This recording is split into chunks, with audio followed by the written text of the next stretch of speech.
মুসাবারি শ্রম কল্যাণ উপপরিষদের সকল শ্রমিক ভাইয়েরা, উপপরিষদের নির্বাচনের প্রার্থীগণ এবং এলাকাবাসী, আপনাদের সকলের সহযোগিতায় আজকে আমরা উৎসবমুখর পরিবেশে সুস্থ এবং শান্তিপূর্ণভাবে নির্বাচন সম্পূর্ণ করতে পেরেছি আপনাদের সহযোগিতায়। এজন্য ঠাকুরগাঁ জেলা ট্রাক সাংবাদিক কাওয়ারগান ও বিকাশ শ্রমিক ইউনিয়নের পক্ষ থেকে আপনাদের সকলকে জানাই ধন্যবাদ। আমি এই মুহূর্তে বিজয়ীদের নাম ঘোষণা করব। কার্যকারী সদস্য পদে প্রার্থী ছিলেন 4 জন। বিজয়ী হয়েছেন, প্রথম কার্যকারী সদস্য হয়েছেন আপেল মার্কা আনারুল ইসলাম আপেল মার্কা, উনি ভোট পেয়েছেন 61।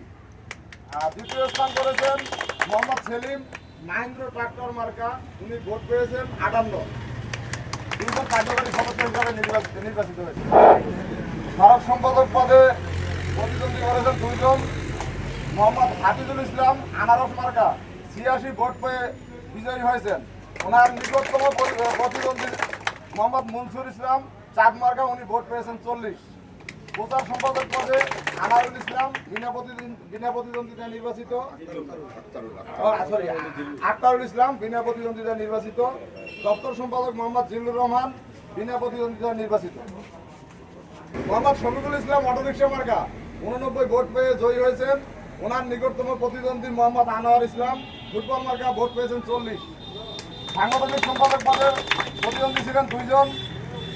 মোহাম্মদ শহীদুল ইসলাম গরুর গাড়ি মার্কা, উনি ভোট পেয়েছেন 69 ভোট পেয়ে উনি বিজয়ী হয়েছেন। ওনার নিকটতম প্রতিদ্বন্দ্বী মোহাম্মদ জিয়ারুল ইসলাম বটগাছ মার্কা, উনি ভোট পেয়েছেন 61। সাধারণ সম্পাদক মোহাম্মদ হাসান আলী বিনা প্রতিদ্বন্দ্বিতায় নির্বাচিত।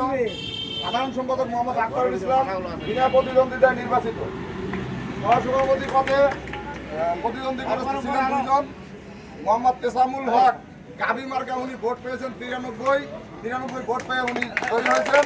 ওনার নিকটতম প্রতিদ্বন্দ্বী মোহাম্মদ বাদশাহ আলমগীর ঘোড়া মার্কা, উনি ভোট পেয়েছেন 37। সভাপতি মোহাম্মদ রফিকুল ইসলাম বিনা প্রতিদ্বন্দ্বিতায় নির্বাচিত।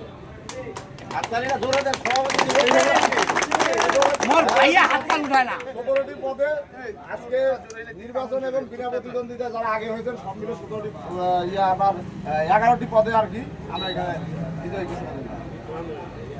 আসসালামু আলাইকুম।